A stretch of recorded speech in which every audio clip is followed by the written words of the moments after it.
นี่คือเก้าอี้ยุคไฮเทคได้เลยธรรมชาติเดี๋ยวเขาเจ้าเฮ็ดไว้นี่ว่าปาดเนี่ยแล้วเครื่องมาปาดได้นั่งได้เลยเป็นเก้าอี้ ลุงมาถ่ายลุงถ่าย ยุคไฮเทคแล้วนี่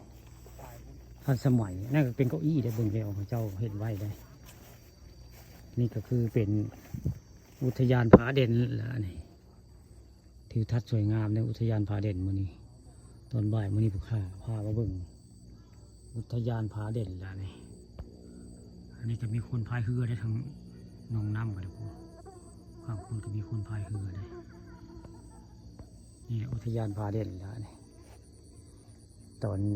บ่ายใกล้ค่ำมื้อนี้ผู้ข้าปานค่ำพาชมเนาะพามาเบิ่งอ่างเก็บน้ำบ้านหนองไผ่ละมองนี่ทิวทัศน์สวยงาม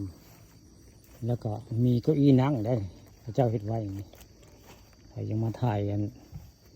คอนเทนต์เดี๋ยวว่ามานั่งนี่ก็คักพระเจ้าเอาเรื่องเครื่องปาดไว้ได้นี่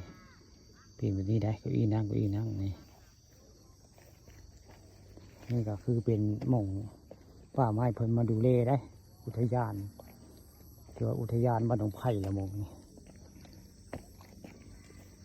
โอ้ปลากระบอนเนี่ยปลากระบอนเลยนี่ละอุทยานละนะผาเด่นละนะที่ทัดสวยงามเลยเบิ่งแล้ว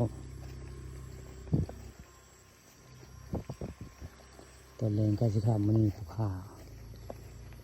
พาลูกสาวมาเที่ยวมาชมไว้ง่ายมองนี่บริเวณอุทยานขับที่ทัดงามเบิ่งเลยก็ได้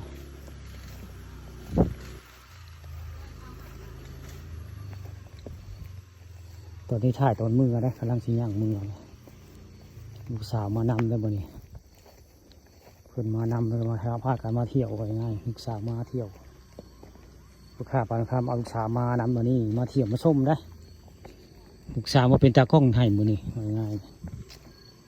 ลูกสาวมาเป็นตากล้องให้เพิ่นทำงานอยู่โรงพยาบาลเจริญศิลป์ได้เป็นนักวิชาการอยู่หั่นเนาะไปรับเพิ่นก็เลยมื้อนี้ได้มีโอกาสพาเพิ่นมาเที่ยวอุทยานผาเด่นนี่แหละนี่ค่ำเนาะได้พาเดี๋ยวมึงเอาไงจะเว้นก็จะค่ำแล้วเลยพาเดี๋ยวย่างซ้อนท่าจะไปขึ้นรถแล้วเชนโมใส่มือละวันนี่เพื่อนเพื่อนซานค่ำแล้วอย่างเงี้ยนี่ป้ายเพื่อกระดาษอุทยานผาเด่นเขียนไว้ได้ป้ายเพื่อนนี่แหละอุทยานผาเด่นมีป้ายอยู่เลยนี่แหละป้ายอุทยานผาเด่น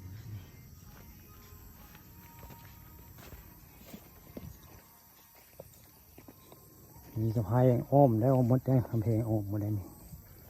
คำเพลงวัดวาอารามหมดได้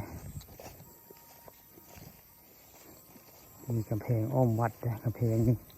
พระเจ้าว่า3,000 กว่าไร่พระวัดในบริโภคนะวัดปนงไผ่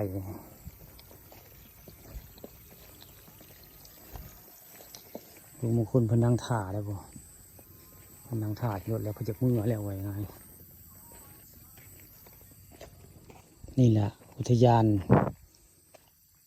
ผาเด่นบ้านหนองไผ่เป็นแบบนี้แหละที่ทัดสวยงามบรรยากาศโอ้คักได้รูปมันติดหลายเบื้องว่างเรียไปครับพ่อนี่ก็คือคันอ่างบนได้มื้อนี้มาแล้วยนต์ผู้ข่าได้มื้อนี้มากันที่3 คนนะครับยนต์มาเที่ยวมื้อนี้มาจากระดับลูกสาวเลยพาเพิ่นมาเที่ยวได้